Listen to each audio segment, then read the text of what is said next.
أعوذ بالله من الشيطان الرجيم.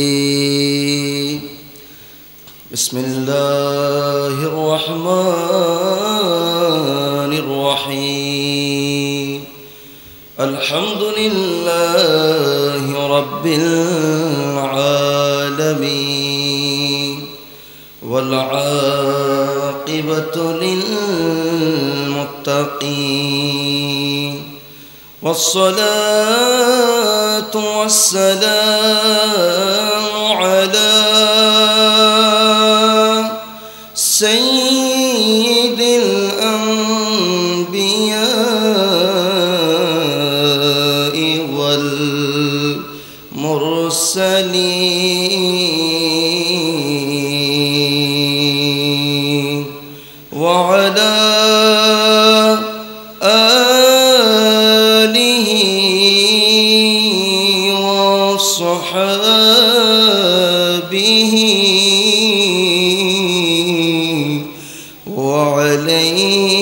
وعلينا معهم أجمعين. أما بعد فقد قال الله تعالى عز وجل في شان حبيبه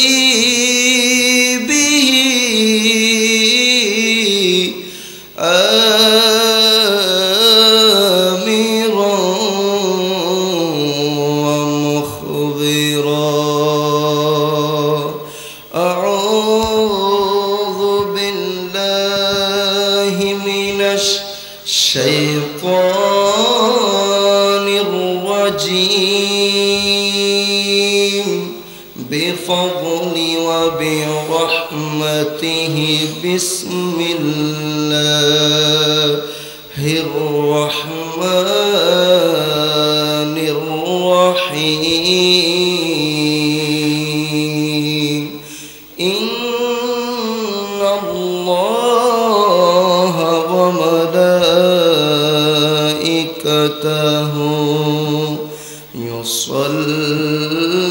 يصلون على النبي يا أيها الذين آمنوا صلوا عليه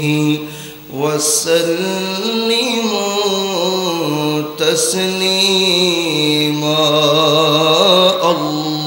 اللهم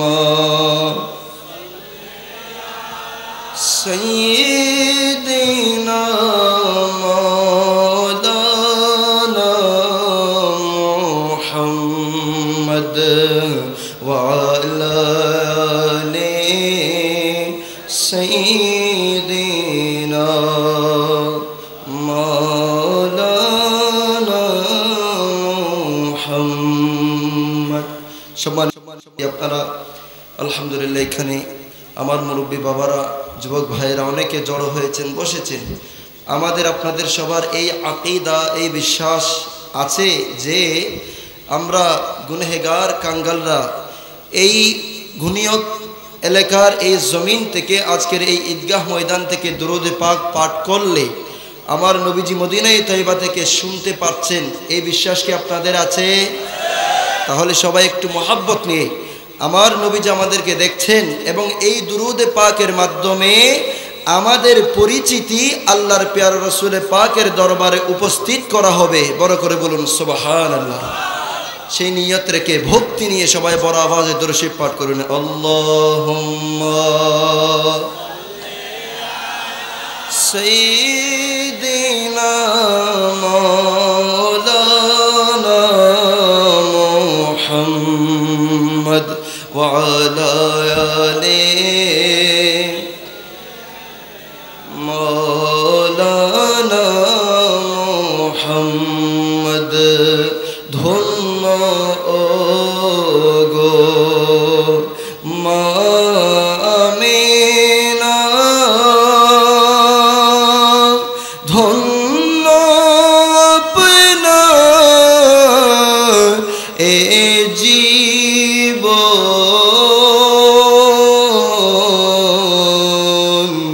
আপনার খোলে তশরিফ আনেন রহমতুল লিল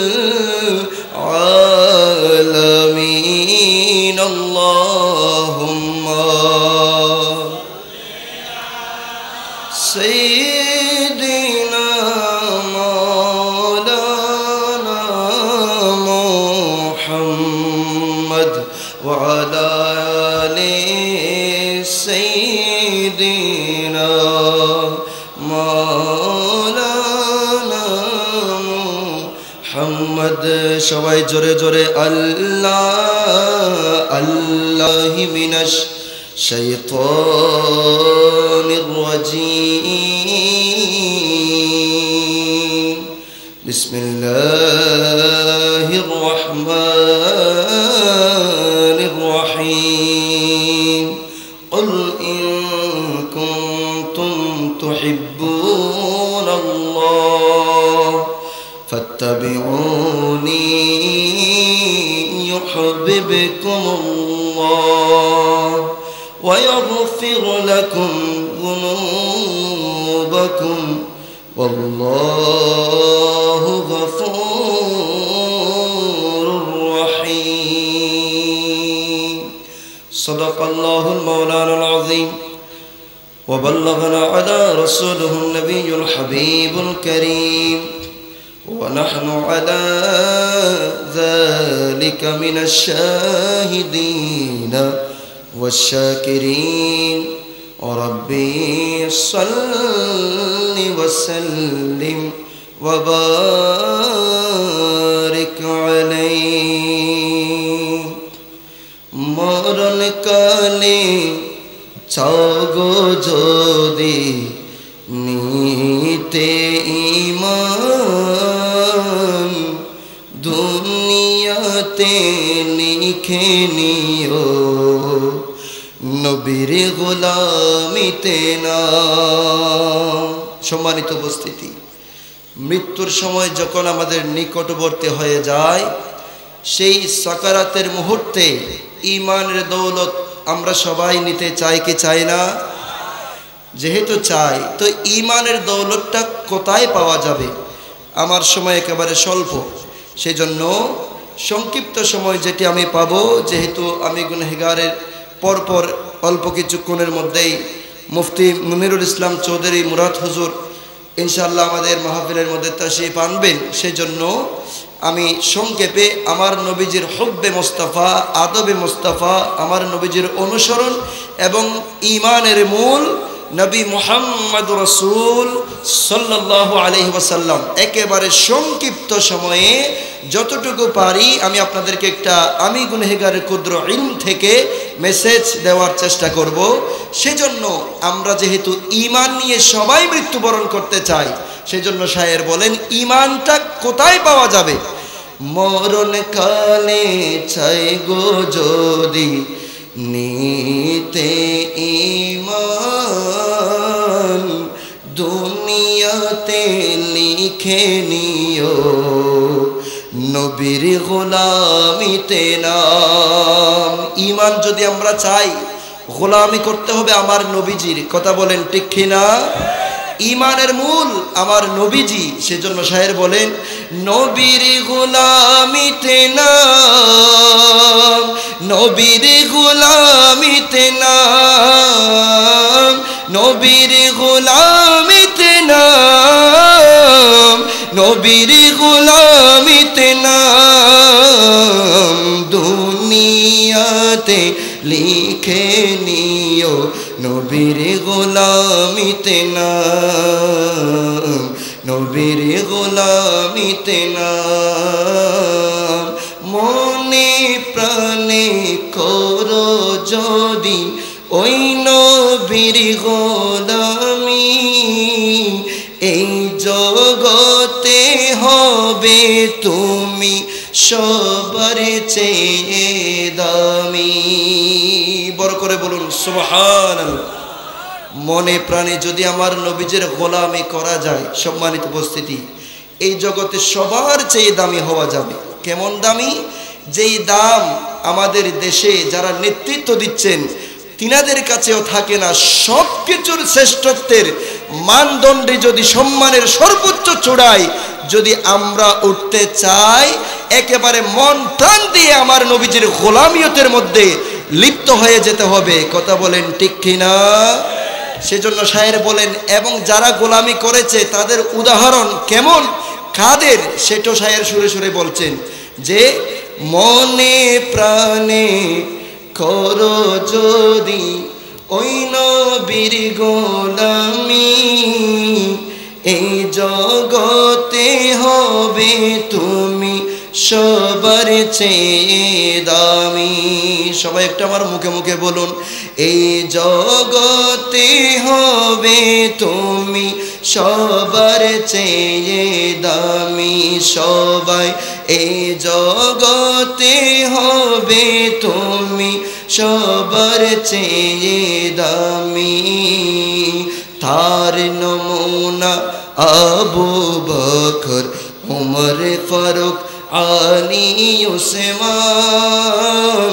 সম্মানিত উপস্থিতি, আপনারা সবাই জানেন হযরতে সাইয়েদুনা সিদ্দিক আকবর রাদিয়াল্লাহু তাআলা, হযরতে ফারুক আযম রাদিয়াল্লাহু তাআলা, হযরতে উসমান গনি যুন্নুরাইন রাদিয়াল্লাহু তাআলা আনহু এবং হযরতে মাওলা আলী কাররামাল্লাহু ওয়াজহাহু, এভাবে যুগে যুগে যত সাহাবায়ে কেরাম আল্লাহর প্রিয় ওলিউল্লাহরা আমার নবীজির গোলামিয়তের মধ্যে নিজের জীবনকে উৎসর্গ করে দিয়েছেন। যদিও বা আমাদের পরিচিত আত্মীয় রক্তের বন্ধন তিনাদের সাথে নাই, শুধুমাত্র নবীজির গোলামিয়তের কারণে আজকে দুনিয়া থেকে তিনারা রওজায়ে পাক আরাম ফরমাচ্ছেন, ওনারা শুয়ে আছেন। কিন্তু কিয়ামত পর্যন্ত সমস্ত ইমানদার মানুষের অন্তরে তিনাদের নাম স্মরণ আছে, এবং কিয়ামত পর্যন্ত যুগে যুগে কালে কালে যত মানুষ আসবে তিনাদেরকে অনুসরণ অনুকরণ করবে। কথা বলেন ঠিক কিনা? কিসের মাধ্যমে? আমার নবীজির গোলামিয়তের মাধ্যমে। কথা বলুন না, কিসের মাধ্যমে? আমার নবীজির গোলামিয়তের মাধ্যমে। সেজন্য বলেন, মনে প্রাণে করো যদি ওই নবীর গোলামি, এই জগতে হবে তুমি সবার চেয়ে দামি। যার নমুনা আবু বকর, উমর ফারুক, আলী, উসমান, নবীর গোলামিতে নাম, নবীর গোলামিতে নাম, নবীর গোলামিতে নাম, নবীর গোলামিতে নাম, নবীর গোলামিতে নাম, নবীর গোলামিতে নাম। দুনিয়াতে লিখে নিও নবীর গোলামিতে নাম। আলহামদুলিল্লাহ ওয়া শুকরুলিল্লাহ ওয়া সলাতু ওয়া সালামু আলা রাসূলিল্লাহ। ব্রাহ্মণবাড়িয়া ঘুনিয়ক এই ইউনিয়নের দক্ষিণ ঈদগাহ ময়দানে আজকের এই অনুষ্ঠিতব্য আজিমুশান 28তম বাৎসরিক ঐতিহাসিক সুন্নি মহাসম্মেলনের আজকে সম্মানিত সভাপতি পীরে তরিকত হযরতুল হাজ শাহ সৈয়দ আব্দুল আউয়াল বুলবুল চিশতি আল কাদের সাহেব মুদাজিলুল আলী এবং আজকের মাহফিলের সম্মানিত সহসভাপতি জনাব আলহাজ মোহাম্মদ বাচ্চু মিয়া সাহেব ঘুনিয়ক, প্রধান মেহমান জনাব BM ফরহাদ হোসেন সংগ্রাম MP, মাননীয় সংসদ সদস্য ব্রাহ্মণবাড়িয়া 1 নং নাসির নগর। বিশেষ করে আমি গুনহেগারের পূর্বে ঈমান আকীদা মজবুত করার লক্ষ্যে যিনি গুরুত্বপূর্ণ তাকরিরাত পেশ করেছেন, আপনাদের সকলের সুপরিচিত আহলে সুন্নাত ওয়াল জামাতের অতন্ত্র প্রহরী, আহলে সুন্নাত ওয়াল জামাতের বাংলাদেশ প্রেসিডিয়াম সদস্য, আওলাদ রাসূল, পীর তরিকত, रहनुমায়ে শরীয়ত আলহাজ সৈয়দ জুবাইর কামাল সাহেব মুনতাজিল হুলালি, বিশেষ করে আজকের মাহফিলের সম্মানিত প্রধান অতিথি, আন্তর্জাতিক খ্যাতিসম্পন্ন বক্তা, বিশিষ্ট আলেমে দ্বীন, আহলে সুন্নাত ওয়াল জামাতের বলিষ্ঠ কণ্ঠস্বর হযরতুল আল্লামা জনাব মাওলানা মুফতি মোহাম্মদ জহিরুল ইসলাম ফরিদি মুনতাজিল হুলালি, আজকের মাহফিলের সম্মানিত প্রধান বক্তা, যিনি সুমধুর কণ্ঠের অধিকারী আশিক রাসূল হযরত মাওলানা পীর মুফতি মনিরুল ইসলাম চৌধুরী মুরাদ সাহেব মুনতাজিল হুলালি, এবং ইশারের পর থেকে অনেক সুন্দর আলোচনা করেছিলেন আপনাদের সকলে সুপরিচিত খাদেম ফয়জিয়া দরবার শরীফ, নবযুগের উদীয়মান তরুণ তেজস্বী বক্তা, সুন্নিয়তের অত্যন্ত প্রহরী হযরত মাওলানা হাফেজ কারি জামালউদ্দিন আত-তাহেরি মুনতাজিল হুলালি সহ মঞ্চ উপবিষ্ট অনেক বুজুর্গ ওলামায়ে কেরাম, অতিথিবৃন্দ, আমি সকলের নাম নিতে না পারায় আন্তরিকভাবে ক্ষমা চেয়ে নিচ্ছি। সময় অল্প, একেবারে স্বল্প সময়ের মধ্যে আমি গুনহেগারের সংক্ষিপ্ত কিছু কথা আপনাদের সম্মুখে উপস্থাপন করতে হবে। সেজন্য আমি আপনাদের কাছ থেকে মঞ্চে যে সমস্ত ওলামায়ে কেরাম আছেন, আমি আসলে যেহেতু এখানে নতুন এসেছি চট্টগ্রাম থেকে, ছোট মানুষ আপনারা দেখতে পাচ্ছেন, এখানে আজকে প্রথমে আসা, আর আসি না আগে কখনো। আমার অত্যন্ত মহব্বতের আপনাদের এলাকার কৃতি সন্তান মোহাম্মদ আমার সোহাগ ভাই, আপনারা সবাই আশা করি সোহাগ ভাই নামে চেনেন ওনাকে। তো সোহাগ ভাইয়ের আন্তরিকতা মহব্বতের কারণে আজকে আপনাদের কাছ থেকে দোয়া নেওয়ার সুযোগ হলো। তো আপনাদের কাছ থেকে দোয়া নেওয়ার জন্য মূলত এসেছি। ওলামায়ে কেরাম যারা মঞ্চের মধ্যে উপবিষ্ট আছেন, সকলের কাছ থেকে দোয়া নেওয়ার লক্ষ্যে এসেছি। আমি ক্ষুদ্র মানুষ, ছোট মানুষ, সেরকম ওয়াজ ও নসিহত করার যে একটা জ্ঞান দরকার, সেরকম কোনো জ্ঞান ইলমে দ্বীন আমি গুনহেগারের কাছে নাই।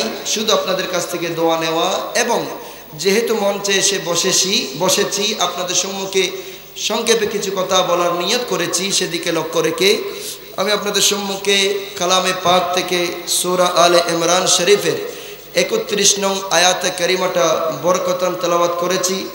যদি রব্বুল আলামিনের দয়া হয়, আল্লাহর প্যার রসুল পাক সাল্লাল্লাহু আলাইহি ওয়াসাল্লামার যদি নূরানি নিগাহে করম হয়, আপনাদের দোয়া এবং আপনাদের আন্তরিকতা, ভালোবাসা, মায়া, মমতা, মনোযোগ যদি আমি গুনহেগারের সাথে শরীক এবং শামিল হয়, আমি গুনহেগারের একেবারে ক্ষুদ্র ইলম থেকে এই সংক্ষিপ্ত সময়ে সামান্যটুকুন কিছু আলোচনা উপস্থাপন করার চেষ্টা করব। মওলায়ে কারীম আমাদের সবাইকে সে আলোচনা মোতাবেক আমল করার তৌফিক দান করুন। সবাই বড় করে বলুন আমিন। সম্মানিত উপস্থিতি, তো আপনারা যারা আমার সামনে বসা আছেন, সবার কি একটু মনোযোগ আছে? আপনাদের কি মনোযোগ আছে? যদি আপনাদের মনোযোগ থাকে তাহলে দেখতে পাচ্ছেন তো এখানে তো খালি, কোনো কিছু নাই। তো সেজন্য মদিনাওয়ালা থেকে একটু ফয়েজে করম যদি হয়, নজরে করম যদি হয়, আপনাদের দোয়ার বরকত যদি একটু এদিকে আসে, আপনারা যদি আমার কথা একটু মনোযোগ দিয়ে শ্রবণ করেন, আমার সাথে একটু কথা বলেন, তাহলে ইনশাল্লাহ আমি চেষ্টা করব কিছু আলোচনা আপনাদেরকে শোনাতে। সেজন্য আমি আপনাদের কাছে কোনো কিছু চাই না, একটু নিরবিচ্ছিন্ন, একেবারে গভীর মাথা থেকে একেবারে পা পর্যন্ত কান হয়ে শোনার একটু মনোযোগটা চাই। আপনারা কি ইনশাল্লাহ দিবেন? যদি ইনশাল্লাহ দেন, যে আয়াতে কারিমা আমি তেলাওয়াত করেছি, কোরআন সুন্নাহ এগুলো হচ্ছে সমুদ্র। কোরআন সুন্নাহ এগুলা কি? সমুদ্র। কোরআন সুন্নাহর আলোচনা শুরু করলে সেখানে আর কুল কিনারা পাওয়া যাবে না, শেষ করা যাবে না। তো অনেক আলোচনা করলে করা যায়, যেহেতু সময় সংক্ষেপ, আমিও এসেছি একেবারে নতুন, আগে আর কোনো সময় আসি নাই। সেজন্য আমার পরবর্তী বুজুর্গ ওলামায়ে কেরাম, হক্কানি রব্বানি মুহাক্কিক, যিনারা আহলে সুন্নাত ওয়াল জামাতের অতন্ত্র প্রহরী হিসেবে কাজ করে যাচ্ছেন, তিনারাও আপনাদেরকে ওনাদের সারগর্ভ বয়ানাত পেশ করবেন। তো সেহেতু আমি একটি বিষয়ে আলোচনা করার নিয়ত করেছি। সে বিষয়টি হচ্ছে আমার নবীজির মহাব্বত, আল্লাহর প্যারা রসুলের পাকের ভালোবাসা নিয়ে আমার নবীজির অনুসরণ, এবং নবীজির অনুসরণের মাধ্যমেই যে ইমানদার ইমানের একটি স্বাদ, ইমানের একটি মজা অনুভব করতে পারে। এবং বর্তমান যেই বিষয়ের উপর বেশি হামলা চলছে সেটি হচ্ছে ইমানের উপরে। আমার নবীজির প্রেম ভালোবাসার উপরে এমনভাবে হামলা চলছে যাতে মুসলমানের অন্তর থেকে নবীজির হুব্বে মুস্তাফা, আদবে মুস্তাফা এগুলা বের করে নেওয়া যায়। কেন? আমার নবীজির মোহাব্বত, ভালোবাসা যেই মানুষের অন্তর থেকে বের করে নেওয়া যাবে তাকে কাফের করা 1 সেকেন্ডের ব্যাপার। নবীজির মোহাব্বত, নবীজির ভালোবাসা যার অন্তরে থাকবে না তার কাছে ঈমান থাকবে না। সেহেতু এই বিষয়ের প্রতি লক্ষ্য রেখে, এবং অনেক সময় আবার দেখা যায় আমরা ঈমানদার, কিন্তু ঈমানদারের কিছু বৈশিষ্ট্য আছে, ঈমানদারের কিছু গুণ আছে, যেই গুণগুলোর কারণে ঈমানদার কিছু মজা অনুভব করে, স্বাদ অনুভব করে। আমরা সেই ঈমানের স্বাদ থেকে, ঈমানের হালাওয়াত থেকে বঞ্চিত। সেদিকে লক্ষ্য রেখে আমি আপনাদের সম্মুখে কিছু কথা উপস্থাপন করব। এবং আরেকটি কথা হচ্ছে ঈমানের মূল নবী মুহাম্মদ রাসূল সাল্লাল্লাহু আলাইহি ওয়াসাল্লাম। এই কথার মধ্যে আপনাদেরকে কারো কোনো দ্বিমত আছে? কোনো দ্বিমত নাই। সেহেতু শুধু দ্বিমত নাই বললে তো হবে না, আপনারা বলছেন দ্বিমত নাই। আমাদের অনেক ভাইয়েরা, বাবারা, আমাদের ছেলেরা অনেকেই কিন্তু ঘরের মধ্যে গিয়ে দ্বিমত পোষণ করে যে তো নবী নবী করার দরকার কি, আবার নবী মানি ঈমান, এগুলা কি? নামাজ পড়েন, কোরআন শরীফ পড়েন, সব ঠিক আছে। এখন কোরআনুল কারীমের তিলাওয়াত, নামাজের সিজদা, আপনার দান সদকা, মাতা পিতার সেবা, এক কথায় আমলের যেই লিস্ট রয়েছে, এই সমস্ত আমলগুলা আল্লাহর দরবারে কবুল হওয়ার জন্য ঈমান শর্ত। বাবারা বলুন, ঈমান শর্ত। তো ঈমান কি? এক কথা ঈমানের বিস্তারিত সংজ্ঞা এটা তো আছে। এক কথায় যেটি বোঝাতে যাচ্ছে, এটা সবার থেকে মেনে নিতে হবে যদি কোরআন সুন্নাহ সম্মত হয় কথাটা। সেটা কি? ঈমানের মূল আমার নবী মুহাম্মদ রাসূল সাল্লাল্লাহু আলাইহি ওয়াসাল্লাম। সেহেতু মূল জিনিস যদি অন্তর থেকে বের করে ফেলা যায়, এখানে আপনি লাখ সিজদাও যদি আল্লাহকে দান করেন, একটি সিজদার মূল্য আমার আল্লাহর কাছে থাকবে। সেহেতু এখন নামাজ না পড়ার মিশন চলতেছে না, নামাজ পড়ার জন্য বলছে, অবশ্যই নামাজ পড়তে হবে, সব কিছু ঠিক আছে। ওই মিশন চলছে নামাজ দেখিয়ে, রোজা দেখিয়ে, মসজিদ দেখিয়ে, মাদ্রাসা দেখিয়ে। নজদিকটি ফিতনা আমাদের সমাজের মধ্যে ছড়িয়ে ছিটিয়ে যাচ্ছে, সেটি হচ্ছে অন্তর থেকে হুব্বে মুস্তাফা বের করো, আদবে মুস্তাফা বের করো। সেজন্য না বুঝে যারা সেই ফিতনার সম্মুখীন হচ্ছে, সেই বিষয়গুলো বোঝার দরকার আছে কিনা? বোঝার দরকার আছে। সেই জন্য আমি সেই বিষয়টা সামনে লক্ষ্য রেখে আপনাদের সম্মুখে এই সংক্ষিপ্ত সময়ে কিছু আলোচনা উপস্থাপন করব। মওলাই কারীম আমাদের সবাইকে একেবারে মনে প্রাণে সেই আলোচনাগুলো শোনার এবং আমল করার সে তৌফিক দান করুন। সবাই বড় করে বলুন আমিন। আল্লাহুম্মা, সবাই জোরে জোরে সাইয়্যিদিনা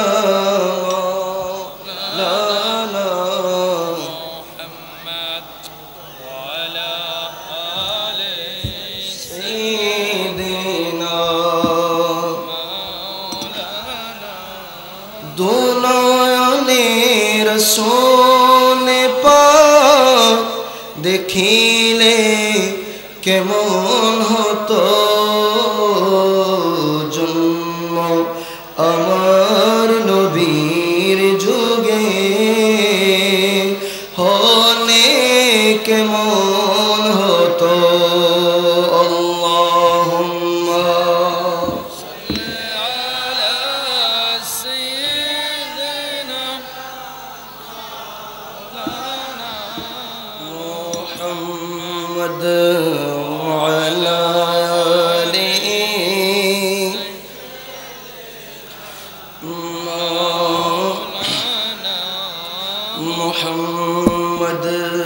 সম্মানিত উপস্থিতি, ভাইরা আমার, বাবারা আমার, একটু গভীরভাবে আপনাদের মনোযোগ কামনা করছি। সবার মনোযোগ আছে তো?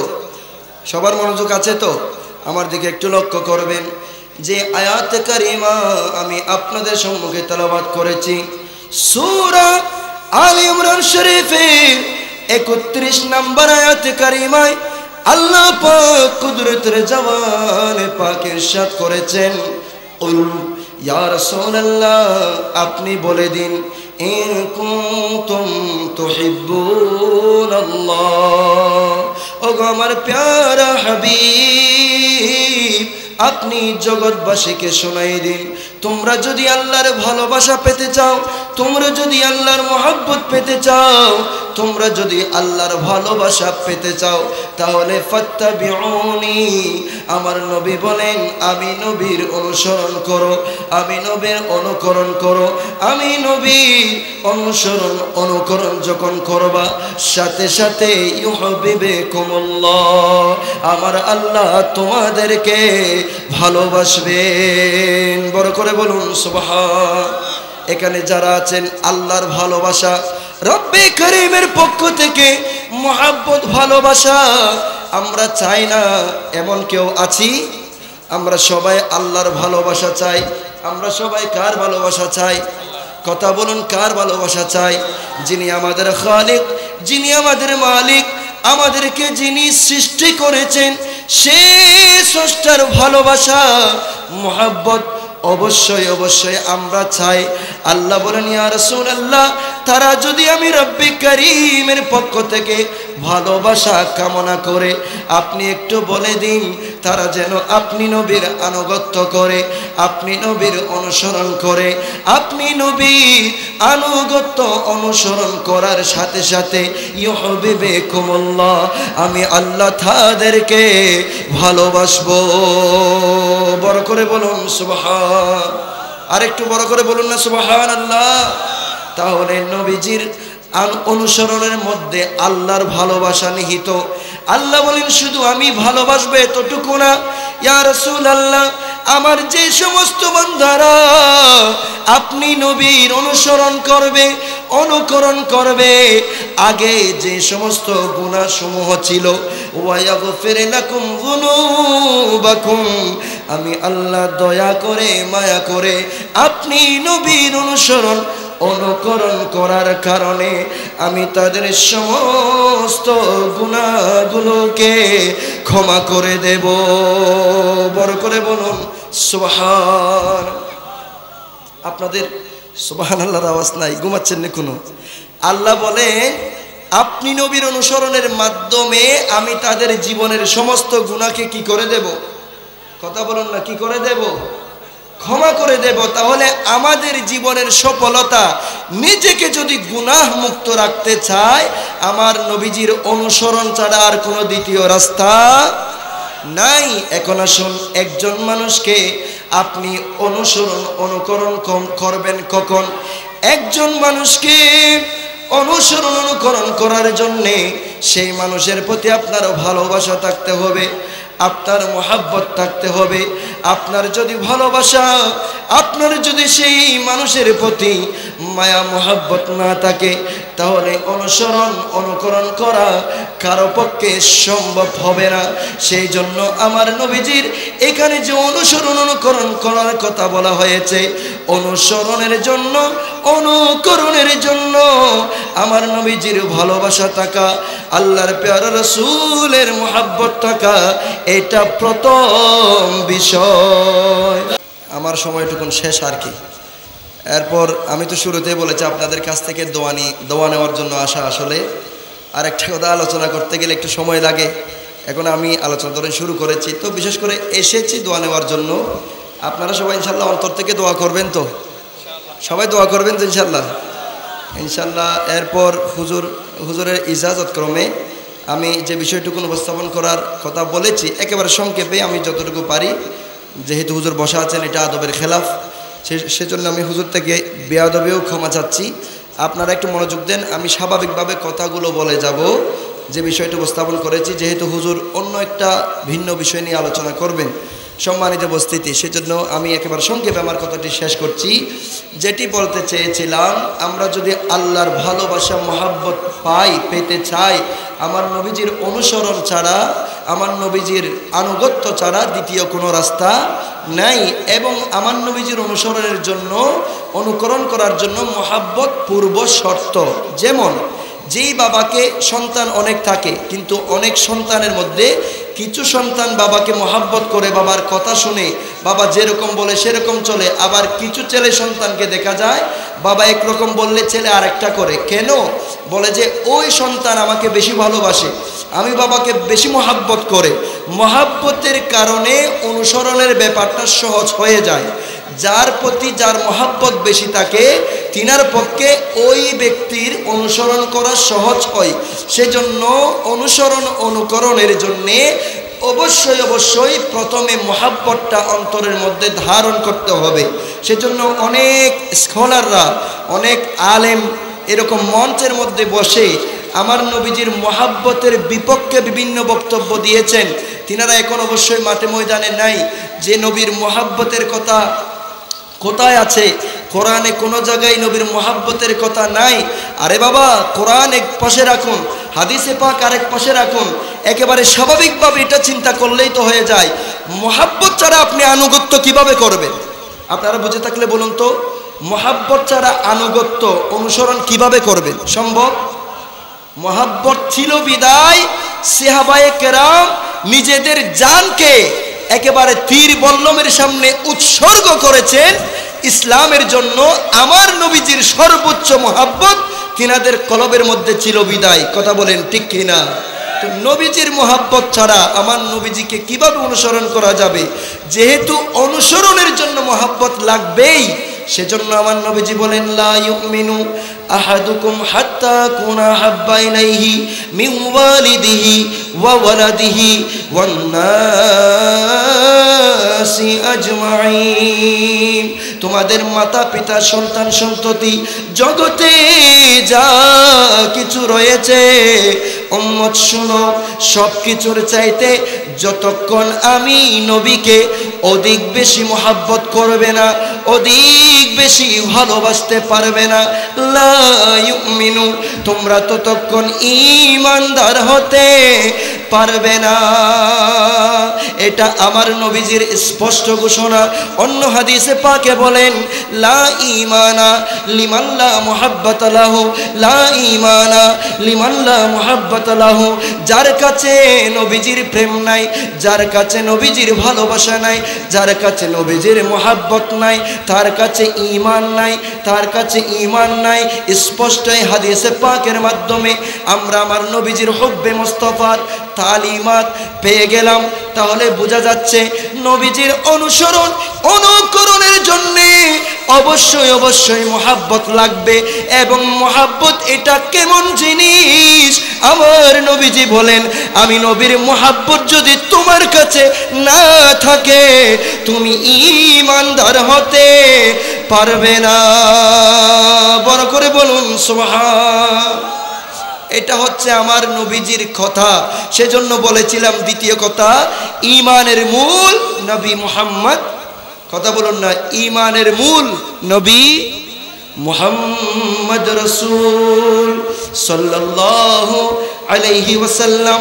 সংক্ষেপে এতটুকু বোঝেন, আমরা সব সময় আমার নবীজির জিকির, আমার নবীজির স্মরণ করে থাকি। এমন অনেক আশিকে রাসূলকে দেখা যায় হজ করার জন্য যখন মক্কা শরীফ যায়, সৌদি আরবে যায়, আগে আমার নবীজির দরবারে গিয়ে হাজিরা দেয়। অনেকে ফতোয়া দেয় নবীজির কাছে যাওয়া, নবীজির রওজায় যাওয়া এটা তো হজের অংশ নয়, এখানে যাওয়ার দরকার কি? মক্কায় তাওয়াফ করে আসলে, মক্কার কাজ সেরে আসলে হজ হয়ে যাবে। বাবা ঠিক আছে, আপনারা একটু গভীরভাবে কথাটি লক্ষ্য করবেন।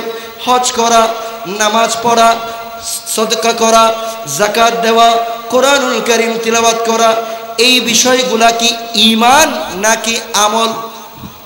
কথা বলুন, ঈমান না আমল? তাহলে হজ ঈমান নাকি আমল? বলুন না, হজ ঈমান নাকি আমল? হজ হচ্ছে আমল। এখন মদিনা কি? মদিনা কি? কেন আমরা মদিনা মদিনা করি? কেন আমরা নবী নবী করি? শায়ের বলেন, কত জনে কয় আমারে কি কারণে কাঁদো মদিনা মদিনা করি, আরো বলে কি লাভ হবে শুধু শুধু মদিনার প্রেমে পড়ি না জানিলে জানো না না শুনিলে শোনো না মদিনা ইমানের বাড়ি বড় করে বলুন সুবহান মদিনা কিসের বাড়ি কথা বলুন না মদিনা কিসের বাড়ি মদিনা যেহেতু ইমানের বাড়ি সেজন্য আমরা আশিকরা মদিনা মদিনা করি এখন শুধু আমি সুরে সুরে চন্দে চন্দে বলে গেলে হবে না মদিনা যে ইমানের বাড়ির দলিল লাগবে আমার নবীজি বলেন ইন্নাল ঈমানা লা ইয়ারিজু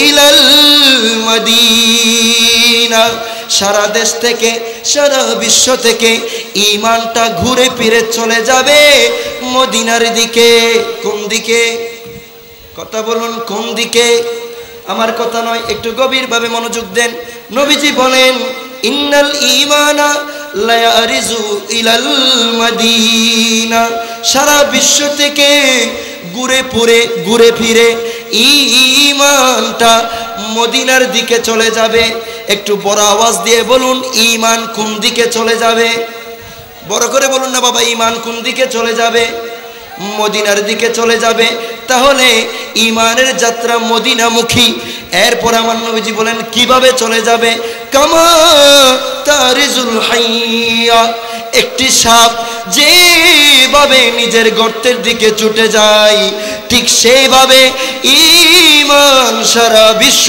থেকে মদিনায় চলে যাবে বড় করে বলুন সুবহান তাহলে ঈমান যেহেতু মদিনায় চলে যাবে আমি আমার বাড়িতে ঘরের মধ্যে চলে আসি কেন কারণ হচ্ছে আমার ঘরটা আমি যেখানে থাকি এটা আমার ঘর সেজন্য আমি সারা ব্যস্ততা সব কিছু শেষ করে আমার ঘরের মধ্যে চলে আসি সম্মানিত উপস্থিতি ঠিক সেইভাবে ঈমানের ঘর ঈমানের বাড়ি হচ্ছে মদিনা সেজন্য আশিকরা সব সময় নবী নবী করে মদিনা মদিনা করে হজ করে কারা চলে আসবে যারা শুধু আমল খুঁজে আমলের পাগল এই কথাটি বুঝাই দিয়ে আমার আলোচনা শেষ যারা শুধু আমলের পাগল ঈমানের ধার ধারে না তারা শুধু হজের বিষয়টা বুঝবে তারা বলবে মক্কা থেকে চলে আসো তো মদিনা শরীফ কে যাবে মদিনা শরীফ যাবে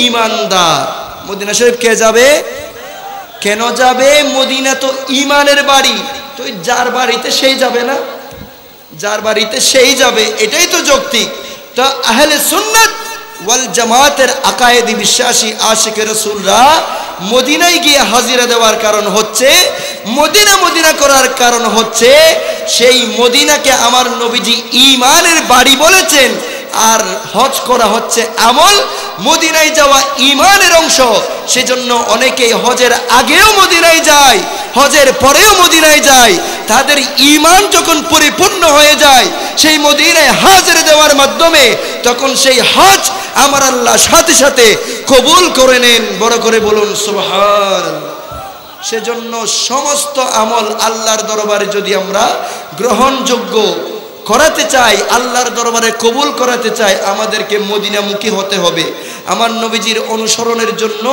আমার নবীজির হুব্বে মুস্তাফা আদমে মুস্তাফা কলবের মধ্যে ধারণ করতে হবে আমার নবীজির বুক ভরা ভালোবাসা নিয়ে আমি যতটা সিজদা দিব যত টাকা দান সদকা করব যত মিলাদ মাহফিলের আয়োজন করব রব্বে কারীম সবকিছু সাথে সাথে নবীজির প্রেম ইশক মুহাব্বতের ওসিলায় কবুল এবং মঞ্জুর করে নেবেন বড় করে বলুন সুবহানাল্লাহ সম্মানিত উপস্থিতি আমি আমার আলোচনা এখানে ইতি টানছি যেহেতু হুজুর বসা আছেন তো সবার কাছ থেকে আন্তরিক দোয়া কামনা করছি হুজুরের কাছ থেকে আন্তরিক দোয়া কামনা করছি এবং বিশেষ করে আজকের এই অত বড় আজিমুস শান এই ঈদগাহ ময়দানে ঐতিহাসিক সুন্নি মহাসম্মেলন যিনারা আয়োজন করেছেন বিশেষ করে আমি আসার আগে আমার জাহাঙ্গীর ভাইয়ের সাথে যোগাযোগ হয়েছে সোহাগ ভাইয়ের মাধ্যমে আপনাদের কাছ থেকে দোয়া নেওয়ার জন্য এসেছি এবং আপনাদের এই সংগঠনের মধ্যে যিনারা অক্লান্ত পরিশ্রমের মাধ্যমে এরকম বৃষ্টির মধ্যে অনেক কষ্ট করে সকাল থেকে ওনারা অনেক কষ্টের মাধ্যমে আপনাদের জন্য এই এত বড় মুতাবাররাক নূরানি মাহফিল আপনাদেরকে উপহার দিয়েছেন সেজন্য তিনাদের শুকরিয়া আদায় করছি মওলাই কারীমের কাছে দোয়া করছি এই আজকের মাহফিলের এই মাহফিলের আয়োজন, তিনাদের শ্রম, যাদের আর্থিক দান, সব কিছু মওলাই কারীম আমার প্যারা রাসূলের পাকের সদকায় কবুল এবং মঞ্জুর করে নিক। সবাই বড় করে বলুন আমিন। এবং সবার হায়াতে প্রত্যেকের ব্যবসা বাণিজ্য, চাকরি বাকরি, কাজ কর্ম, প্রত্যেক কিছুর উপর আল্লাহ কোটি গুণ বারাকাত দান করুক। সবাই বলুন আমিন। বিশেষ করে গত বছর আমি গুনাহগারে আসার কথা ছিল, একটা বিষয় আবার আসতে পারি নাই, তকদিরে ছিল না। এবছর আল্লাহ কবুল করেছেন। গত বছর আমি আপনাদের যিনি রাজু ভাই ছিলেন, এখন তো আল্লাহ ওনাকে নিয়ে গিয়েছেন, গত বছর আমি ওনাকে দেখি না, এমনি মোবাইলে কথা বলেছিলাম, অনেক আন্তরিকতা মহব্বত নিয়ে কথা বলেছিলাম। উনি যখন অসুস্থতার মধ্যে আক্রান্ত হলেন তখন আমি কথা বলেছিলাম। কিছুদিন পরে, রোজার পরে, রমজানের পরে শুনতে পেলাম উনি দুনিয়া থেকে চলে গিয়েছেন। শুনে আসলে কষ্ট লেগেছে। তো রাজু ভাই এই এলাকার মধ্যে সুন্নিয়তের যে সমস্ত খেদমত আঞ্জাম দিয়েছেন আন্তরিকভাবে, একদিন আমিও চলে যাব, আপনিও চলে যাবেন, সবাইকে চলে যেতে হবে।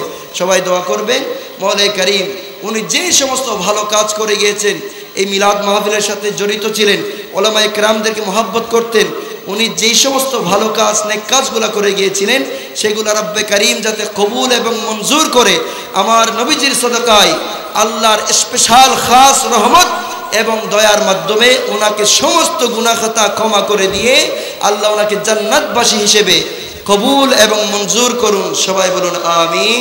সম্মানিত উপস্থিতি, আমি গুনাহগারের সংক্ষিপ্ত আলোচনায় কেউ যদি মনে কষ্ট পেয়ে থাকেন আন্তরিকভাবে ক্ষমা করে দিবেন। সবাই দোয়া করবেন, আল্লাহ যদি কোনো সময় সুযোগ হয়, যদি ইনশাল্লাহ দেখা হবে আপনাদের কাছ থেকে, আমি দোয়া চেয়ে, হুজুরের কাছ থেকেও দোয়া চেয়ে আমি গুনাহগারের সংক্ষিপ্ত আলোচনা এখানে শেষ করছি। ওয়া আখিরু দাওয়ানা আনিল হামদুলিল্লাহি রাব্বিল আলামিন। আসসালামু আলাইকুম ওয়া রাহমাতুল্লাহি ওয়া বারাকাতুহু।